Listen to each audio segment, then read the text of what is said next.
Good morning, everyone. Welcome to another episode of Wayne's World of Science and Technology, where today I take you on a tour of the insanity that is my brain. Yes, I've been thinking. I've been thinking about how Ukraine could join NATO, even if only one country wants Ukraine in NATO, and could pull it off without anybody being able to do a damn thing about it. I'm serious. That could happen. It's very unlikely, mind you. As a matter of fact, I would say it's less than 1%, but here's a way to get Ukraine into NATO, irregardless what anybody else, including Vladimir Putin, Donald Trump, and Xi Jinping, think. It's actually quite simple.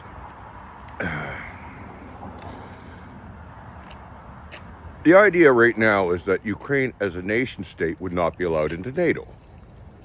And that, quite frankly, can be blocked. It requires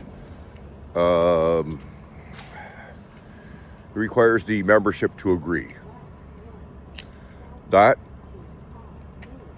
can be blocked 100%, and there's no way under that circumstance that Ukraine could join NATO. So we change the circumstance. And this is where my idea gets kind of insane.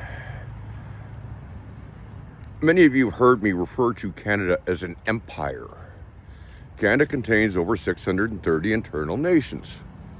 Each of these nations has its own rights, its own treaty with the government of Canada. And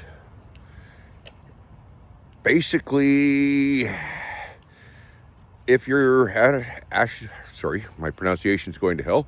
If you're Anishinaabe, you're Anishinaabe, even if you still live in Canada, because that's your nation.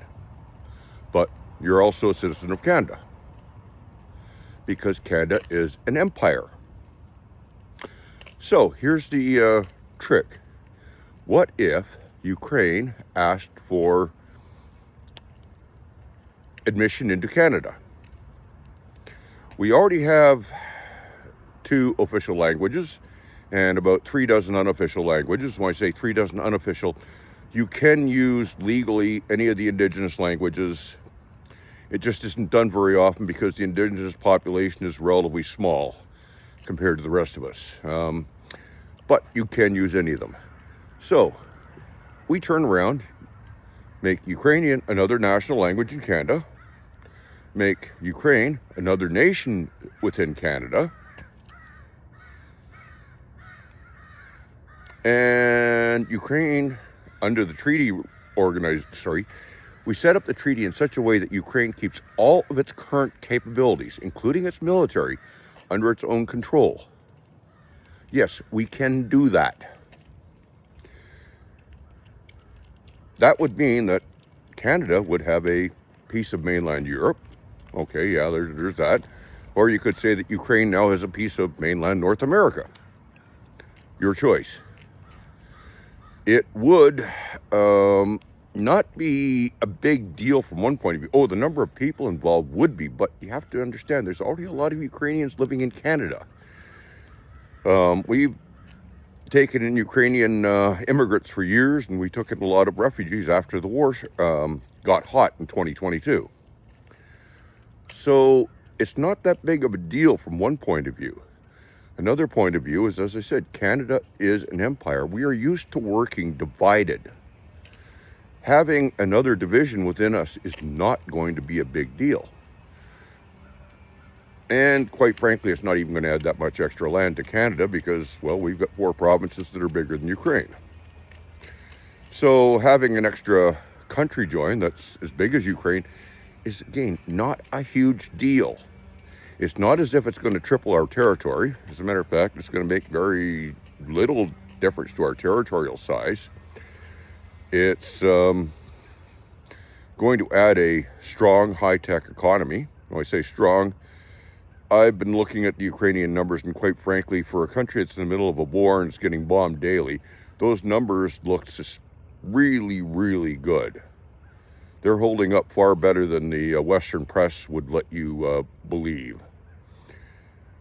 So there's an option. As I said, this is part of the insanity of my mind. I'm always thinking of odd things, and I came up with this.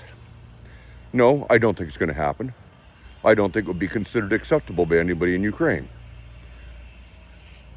And I wouldn't expect them to think it's acceptable unless, well, quite frankly, things were totally dire. But it shows you the sort of things that can be done to get around the current situation, to modify situations. There are all sorts of legal ways around things. And when somebody says that something cannot be done, it usually means that it can't be done according to the way that they understand things.